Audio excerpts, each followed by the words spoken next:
ഇത്തമഭ്യസന നിർഭരോല്ലസ തത്പരാത്മസുഖകൽപ്പിതോത്സവ മുക്തഭക്തകുലമൗലിതാം ഗത സഞ്ജരേമ ശുകനാരദാദിവത്.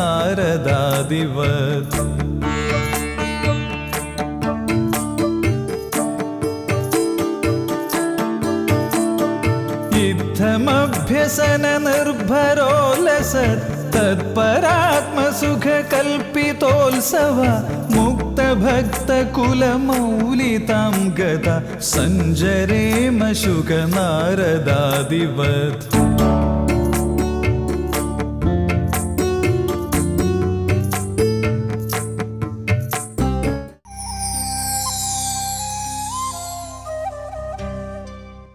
ശ്രീമന്നാരായണീയത്തിലെ 4-ാമത്തെ ദശകത്തിലെ 8-ാമത്തെ ശ്ലോകം ആണ് ഇന്ന് ചിന്തിക്കേണ്ടത്. അഷ്ടാംഗയോഗം അഭ്യസിച്ച് മനസ്സിനെയും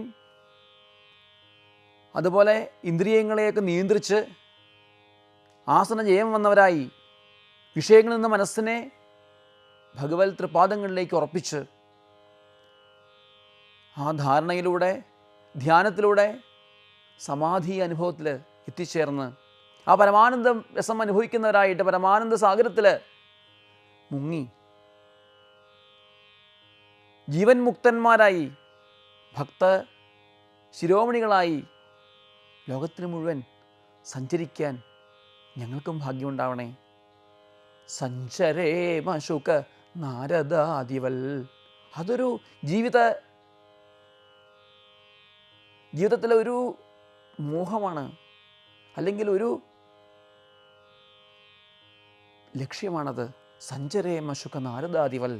ഒന്നിനോടും ബന്ധമില്ലാതെ എല്ലാവരെയും ആനന്ദിപ്പിച്ചുകൊണ്ട് സന്തോഷിപ്പിച്ചുകൊണ്ട് ലോകത്തിന് മുഴുവൻ ശുകനാരദാദികളെപ്പോലെ സഞ്ചരിക്കാൻ സാധിക്കട്ടെ എന്ന്. ഗംഗാതീരത്ത് ശുകമഹർഷി കടന്നു വരുന്ന രംഗം തന്നെ ഹൃദയസ്പർശിയാണ്. 7-ാം ദിവസം തക്ഷകൻ കടിച്ചു മരിക്കുമെന്നുള്ള ശാപം കിട്ടി. ഗംഗാതീരത്ത് വന്നിരുന്ന പരീക്ഷത്തിനെ അനുഗ്രഹിക്കാനായിട്ട് ലോകത്തിലെ മഹർഷിമാർ മുഴുവൻ ഒഴുകി വരുന്നുണ്ട്. അവരോട് മർത്യൻ്റെ കർത്തവ്യം എന്താണ്? മരണം അടുത്തിരിക്കുന്ന ഒരാൾ ചെയ്യേണ്ടത് എന്താണ് ചോദിക്കുന്ന സമയത്ത് എന്ത് സാധനാമാർഗമാണ് ഉപദേശിക്കേണ്ടതെന്ന് പറയാൻ ഒരു മഹർഷിമാരും തയ്യാറായില്ല. എനിക്ക് ഭഗവത് കഥകൾ പറഞ്ഞു തരൂ, ഈ അന്ത്യസമയത്ത് ഭഗവത് കഥകൾ കേൾക്കണം എന്ന ആഗ്രഹമുണ്ട്, അങ്ങനെ അമൃതാവസ്ഥയിലേക്ക് ഉയരണമെന്ന് എനിക്ക് ആഗ്രഹമുണ്ട് എന്ന് പ്രാർത്ഥിക്കുന്ന പരീക്ഷത്തിൻ്റെ മുൻപിൽ തത്രാഭവൽ ഭഗവാൻ വ്യാസപുത്ര, ആ വ്യാസപുത്രനായ ശുകമഹർഷി അവതരിക്കുകയാണ്. ഒരു നൂല് പോലുമായിട്ടും ബന്ധമില്ലാത്ത അവധൂതാഗ്രഗണ്യൻ, ഒന്നുമായിട്ടും ബന്ധമില്ലാതെ സഞ്ചരിക്കുന്ന ആസക്തിയുടെ ഒരു കണിക പോലുമില്ലാത്ത മഹാത്മാവ്. അതാണ്, ആ ഒരു ഭാവമാണ് ഓരോ സാധകൻ്റെയും ഓരോ ഉപാസകൻ്റെയും ലക്ഷ്യം. ആ ശുകമഹർഷി അവിടേക്ക് കടന്നു വരുന്ന സമയത്ത് എല്ലാവരും എണീറ്റ് നമസ്കരിക്കുന്നുണ്ട് മഹർഷിമാർ. ചിലരുടെയൊക്കെ പേരൊന്നും ഓർത്തിരിക്കേണ്ടത് നല്ലതാണ്.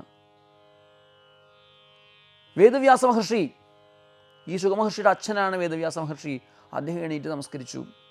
പരാശര മഹർഷി നമസ്കരിച്ചു. മഹർഷിയുടെ മുത്തശ്ശനായിട്ടുള്ള പരാശര മഹർഷി. പരാശര മഹർഷിയുടെ അച്ഛനാണ് ശക്തി എന്നുള്ള മഹർഷി, അദ്ദേഹത്തിൻ്റെ അച്ഛനാണ് വാമദേവ മഹർഷി. ഇവരൊക്കെ എണീറ്റ് നമസ്കരിച്ചു എന്ന്.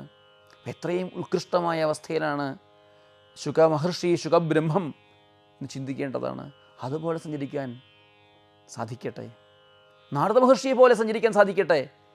മുജ്ജന്മത്തിൽ ഭാഗവതത്തിൽ കഥ പറയുന്നുണ്ട്, അമ്മ മരിച്ചു കിടക്കുന്ന സമയത്ത് പോലും കരയാതെ അനുഗ്രഹം മന്യമാന, ഇത് അനുഗ്രഹമാണ് എന്ന് ബോധ്യപ്പെട്ട ജീവിതത്തിലെ ഓരോ സാഹചര്യവും ദുഃഖമായിക്കോട്ടെ സുഖമായിക്കോട്ടെ ഒക്കെ അനുഗ്രഹമാണ് എന്ന് ബോധ്യപ്പെട്ട് ലോകത്തെ അനുഗ്രഹിക്കാനാണ് സാധിക്കേണ്ടത്. അതാവട്ടെ നമ്മുടെയും പ്രാർത്ഥന. ലോകാ സമസ്ത സുഖിനോ ഭവന്തു. സ്വസ്ത്യസ്തു വിശ്വസ്യ.